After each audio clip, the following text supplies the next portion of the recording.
En ik juster Jonsu Cambuur net maar 3 punten van Sportpark De Lange Leegte in Veendam aankomen. Dat had al altijd zelfs te weten, want bijna in de eerste 20 minuten wien ze heer en meester op het veld. Maar hier de mooie kans van Keurentjes als ultiem voorbeeld. Maar keeper Theo Timmermans van Veendam die in bloedvorm juster en hij tikte deze bal eruit. Dit is de allereerste de beste onval van Veendam. Komt in een jongetje in de minuut. Het is Mitch Apau. Die hier Bijker Steenlid keurig naar binnen snijdt. Het oersje gaat. Het oerstapje is van Lamboy. Het missen van keeper Telgenkamp. Bakers komt te let en Lars Hutten profiteert. Voor Sluins in de verhouding in. Veendam in een jongetje in de minuut op een 1-0 vastsprong. Maar Cambuur ziet het op een einde-onval. Dit is Tiga Douini. Die het lang nodig had, maar dan toch tot dit mooie schot komt. Maar ik zei het al, Timmermans weer goed in vorm juster in deze box de drek uit. En het wil dus 1-0. Zo nou en dan Veendam ook maar een onval. Hier maar het knappe schot, maar de redding van Telgenkamp is nou prima. Het schot dat weer komstig van Overtoom.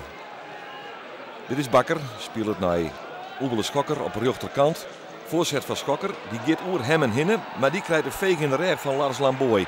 Knalt ze in de peerloon en dat ziet er even slim uit. Hele onbesuisde actie van Lars Lamboy van Veendam. Die hier hem een knal jouwt. Dan zit de peel in het pad, maar de penalty is voor Cambuur. En het is Erik Bakker die dit vonnis voltrekken maakt. En de dochter keurig, vliegend hier als 6 keer raak van de halve meter. En ik nou faalt er net. Op slag van rest is het 1-1. En dan zijn er al even mogelijkheden.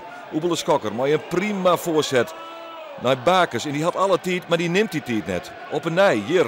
De voorzet van Schokker, nou naar Hemmen. Die neemt de volle tijd, leppelt de bal erover heen. En waar is het Schokker? En die denkt, dan beziek ik het zelfs maar een keer. Maar West heeft Theo Timmermans in het paad. En zo creëerde Cambuur wel kansen, maar wist het net te scoren. En eindigt de wedstrijd op de lange leegte in 1-1.